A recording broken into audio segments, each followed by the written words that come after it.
talk about the beauty of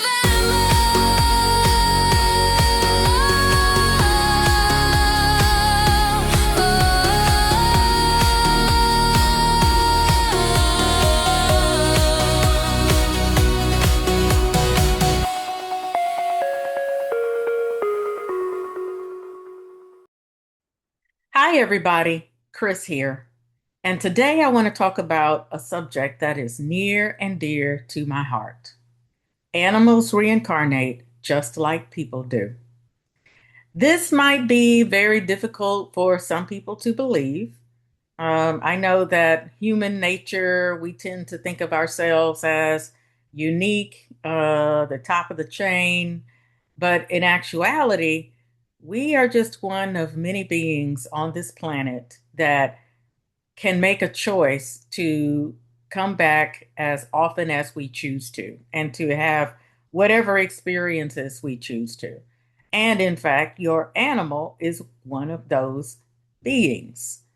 And I want to also say this isn't a concept that is unique. This is actually something that Edgar Cayce talked about in readings that he would give to people. One of the readings that I remember hearing about, and I did a little bit of reading about it as well, was a woman who had a pet asked Edgar during a reading if she had ever had this dog before. Edgar proceeded to explain to her that indeed they had had the dog, she and her husband, and the dog had been a lioness in a prior life, that they had known this animal. And the lioness had actually had a battle of some sort in ancient Rome with her husband. So it wasn't completely unusual for Edgar Cayce to explain to people during a reading how they had known their pets in a prior life. And when I initially began to give readings to people for animal communication practice, I too would get prior life information about these animals. And for a while, I could only get prior life information about these animals. And it was really interesting too, because I learned a lot during these sessions, and I learned the interconnection between these lives, the purpose of these lives, how they affect the decisions made in the current life without the owner having informed me about anything that's happening in their lives. I'm going to give you a couple of examples of past lives that animals have described to me. And these are very different types of examples. In the first example, the animal talked to me about having been a Mongolian soldier in a prior life. This animal currently is living as a bearded dragon under the care of a man who adopted her. And this man is an expert with bearded dragons and rescues bearded dragons. And this particular lizard that I had a conversation with is a bearded dragon who insists that before living as a bearded dragon, she was a Mongolian soldier in a prior life who had lived a life of excess, pillaging villages, raping women, doing whatever he wanted to do with absolutely no concern about how his actions affected other people. And he essentially terrorized people in that lifetime as a soldier. His behavior was sanctioned. So, of course, it wasn't just him living that way, it was the life that many, if not all, Mongolian soldiers were living at this time. He was living in a very cold region of the world, and he went to war with a village, multiple villages in this region.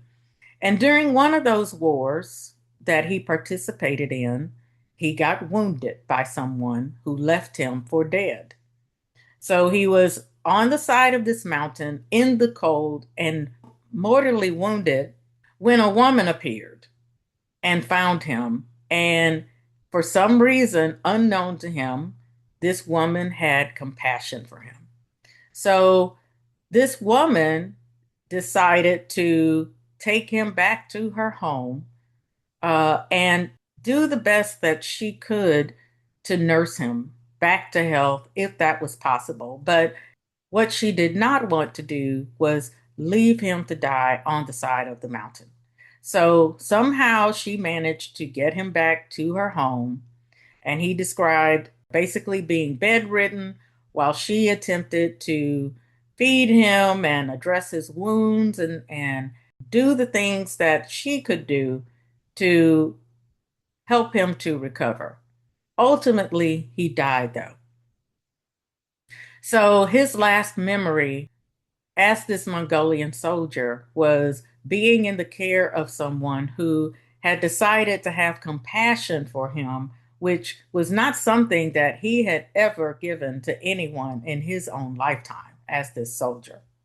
So when he and this and the soul of this woman met on the other side, so now we're both parties are crossed over, their souls are in conversation about planning their next lives.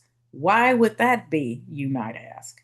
Well, it's because our souls travel in family groups. So that means that in most cases, the people who are, and the animals who you know and who you feel the closest to, and even if you don't feel close to them, uh, these are souls that you usually elect to incarnate with. Okay. You choose to incarnate with these souls, and you guys come in with plans about the scenes that you want to experience together, what you want to learn from these experiences that you have together, etc. So many people already know we've heard about this happening between people, but what we don't know is that this also happens between the souls who choose to incarnate as people and the souls who choose to incarnate in as animals.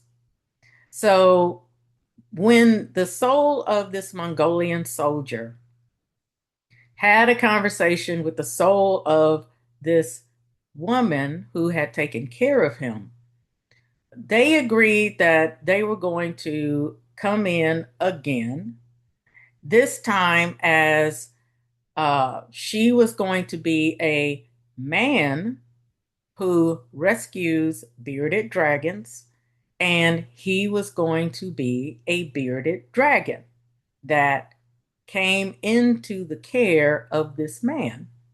While he was in the care of this man, he was going to experience extreme compassion from this man. He was going to experience the exact type of treatment that he had not been willing to demonstrate to others while he had been a Mongolian soldier. He wanted to have that experience, this extreme compassion. And in fact, that is what he was experiencing. Now, what was interesting too is that the lizard described to me the life of this soldier. And, even though he appreciated, and at this point, the lizard is a female, okay? The lizard appreciated this man's care, but she yearned for her freedom. And when I explained all of this to the man who had adopted the lizard, he himself was already quite intuitive, and he was already learning animal communication himself. And so he was able to tell me he already knew that. He knew that this lizard was constantly telling him that she wanted to be free. And of course, he couldn't set her free because they were living in a region where she would literally die outside because it was much too cold for her species. Don't ask me how she got to where she was because I don't have those details.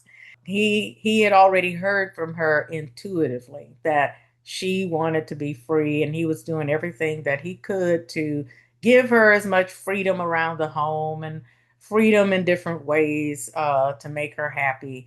And he also said that he had also had a sense that she was some type of a soldier, but he couldn't understand where that sense was coming from. So anyway, he and I had a really interesting conversation about this lizard. But it's an example of, a lizard animal who is insisting that she had been a person in a prior life. And a lot of people don't think that that is even possible. But what I'm telling you is that a soul is a soul. A human soul, the soul that's occupying your body, does not see itself as different from the soul that could choose to occupy the body of a lizard. Why would a soul choose that? It's very simple. It's because our souls are interested in learning. And the best way to learn is to be different things. Why do we want to be different things? It's because we originate from a being that wants to understand different experiences. The best way to have different experiences is not to only incarnate as a human, but to incarnate as anything you would like to incarnate as. Whatever your soul feels would help it, your soul, expand in some way and grow in some way. So, again, my point here is that an animal it has a soul just like a human has a soul.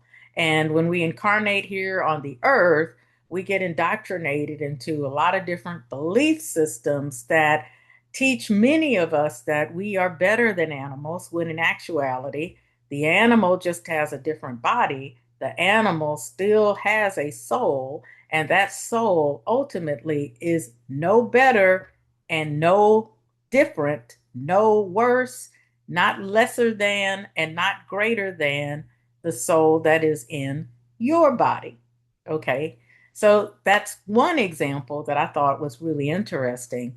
Another example is, sometimes when I'm giving readings to people, they have a pet who insists on telling me that it is the reincarnation of a prior pet that this same person had.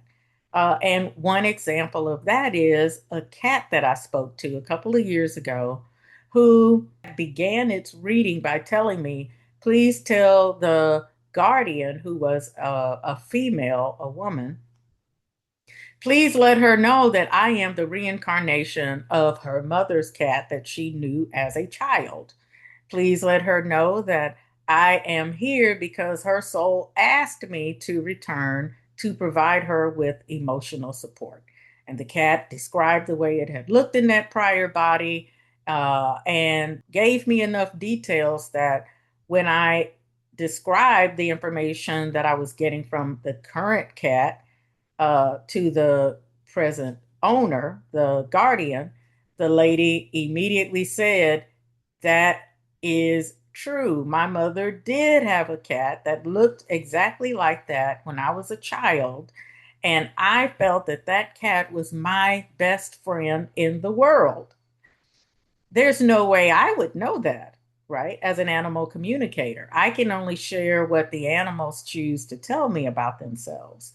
And in this case, this particular soul, which had lived as a cat previously, had chosen to incarnate again as a cat and to return to the person who's now a woman and who had loved this cat so dearly as a child.